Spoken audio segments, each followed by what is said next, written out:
La France de Marine Le Pen se distingue en plusieurs endroits pour une large part au nord d'une ligne qui va de Caen à Lyon. Les Hauts-de-France, bien sûr, le Grand Est ont largement placé en tête la présidente du Front National. Il y a bien sûr des exceptions locales, l'Île-de-France notamment, on y reviendra. Le pourtour méditerranéen, sans surprise, a lui aussi voté Marine Le Pen. Elle se renforce même dans ses bastions.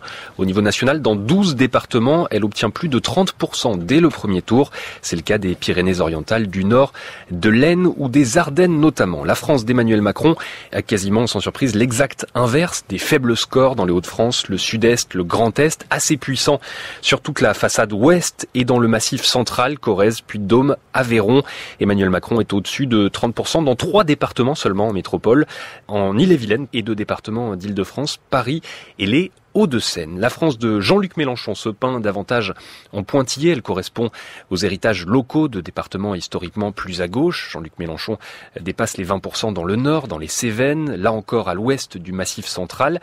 Les scores de Jean-Luc Mélenchon sont aussi élevés dans le Sud ou dans la plupart des départements, le Sud-Est. Il est dans les 2 premiers face à Marine Le Pen. Disons un mot de la France de François Fillon. Sur les cartes, le bleu est assez rare. Il reste les Savoies, où il arrive en tête, bien sûr, la Vendée, les Pays de la Loire, région dont il a été le président, et il est battu d'une courte tête du côté de Nice dans les Alpes-Maritimes par le Front National. Alors revenons sur ces fameuses fractures, comment les caractériser ce matin? Alors celle qui saute aux yeux est la cassure géographique entre les grandes villes et les périphéries. Le cas de l'Île-de-France d'ailleurs est éclairant. Marine Le Pen n'arrive en tête nulle part, sauf dans la très grande couronne en Seine-et-Marne, c'est-à-dire là où on est le plus loin de la métropole parisienne. Dans les grandes villes, en revanche, le vote FN se tasse, voire recule. Il est aux environs de 5% à Paris. À Tours, le FN totalise 12%. Les 2 premiers sont Emmanuel Macron, 26, et Jean-Luc Mélenchon, 23. À Strasbourg, même chose, Marine Le Pen 13, Macron 27. Le deuxième, et là encore, Jean-Luc Mélenchon dans cette métropole strasbourgeoise. Le vote FN baisse dans les grandes villes, il gagne en revanche dans les campagnes et dans les petites communes. Autre cassure, peut-être les questions d'âge aussi entre les jeunes et les vieux. Exactement, il est encore trop tôt pour avoir des résultats plus précis dans ces classes d'âge. On ne dispose que d'un sondage effectué le jour du vote par Ipsos Steria chez les électeurs. François Fillon, là il y a des cassures très nettes, François Fillon obtient 36% des voix chez les retraités, 45% des voix chez les plus de 70 ans. Jean-Luc Mélenchon, lui, réalise 30% chez les plus jeunes. C'est le premier candidat des 18-24 ans. Et puis Marine Le Pen, ce sont les classes d'âge intermédiaires. Elle arrive en tête entre 35 et 49 ans. Emmanuel Macron, lui, est assez bien réparti entre toutes ces classes d'âge. Si l'on s'est longtemps interrogé sur la persistance d'un vote de classe, il existe en tout cas un vote de classe d'âge. Merci Frédéric Saïs pour toutes ces analyses. On dit bonjour à notre invité, Denis Jambard. Bonjour. Journaliste, politiste. Vous avez vous-même mis en évidence depuis assez longtemps d'ailleurs un clivage en France que vous avez appelé, je crois, France des mers, France des terres. France de la terre et France de la mer. Oui. C'est-à-dire, c'est une manière, j'avais écrit ça avec mon ami Claude Allègre il y a bientôt une vingtaine d'années. On avait constaté en effet que la France évolue comme ça. Vous avez des périodes où vous regardez vers l'extérieur et d'autres périodes de repli. Et je trouve que cette analyse-là s'applique parfaitement à ce que on a pu constater hier. La France de la terre, c'est la France souverainiste, la France qui conteste la construction européenne actuelle. Elle représente, entre Jean-Luc Mélenchon et Marine Le Pen, plus de 16 millions d'électeurs et Dupont-Aignan, plus de 16 millions d'électeurs dans la journée d'hier.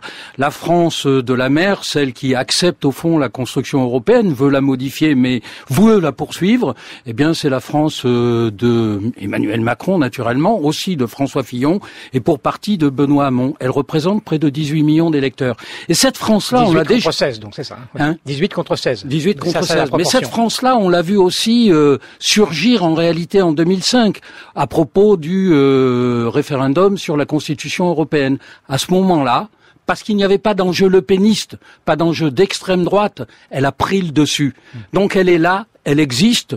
On verra comment elle se comporte au second tour, mais elle est réelle et c'est la nouvelle fracture française. Est-ce que vous diriez que ça correspond à ce qu'on a beaucoup dit, fracture entre les perdants et les gagnants de la mondialisation, ou est-ce que ça Alors ça, il faudrait peut-être que Pierre Rosanvallon sera plus précis que moi sur ce terrain-là, mais je crois en effet que c'est une France qui ne s'adapte pas à la mondialisation ou la redoute et qui souffre en réalité de ce mal terrible qui explique bien des choses dans l'évolution de la France aujourd'hui, qui est ce chômage endémique à 10% depuis maintenant plus de 35 ans.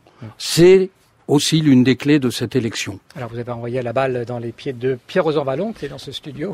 Est-ce que vous êtes d'accord sur cette analyse de la cassure ? Oui, je suis d'accord, mais il faut voir que ce ne sont pas simplement les situations, la différence des situations objectives qui définissent ces deux France. C'est aussi le type d'économie des peurs, le type d'économie des angoisses. On voit bien par exemple que la question du déclassement, si on la regarde statistiquement, elle est relativement limitée, mais la peur du déclassement, elle, est beaucoup plus large. Donc il ne faut pas simplement faire une sociologie des positions et des situations économiques et sociales, mais aussi regarder des perceptions et puis, je dirais, une psychologie aussi des attentes, des colères et des peurs. Un mot sur les psychologies. Oui. Je suis quand même très frappé de constater qu'il n'y a pas d'indignation nationale comme on a pu voir en 2002 avec cette percée de Marine Le Pen. Comment ce pays ne s'étonne pas d'avoir une extrême droite de nouveau au second tour avec un potentiel électoral dont on reparlera.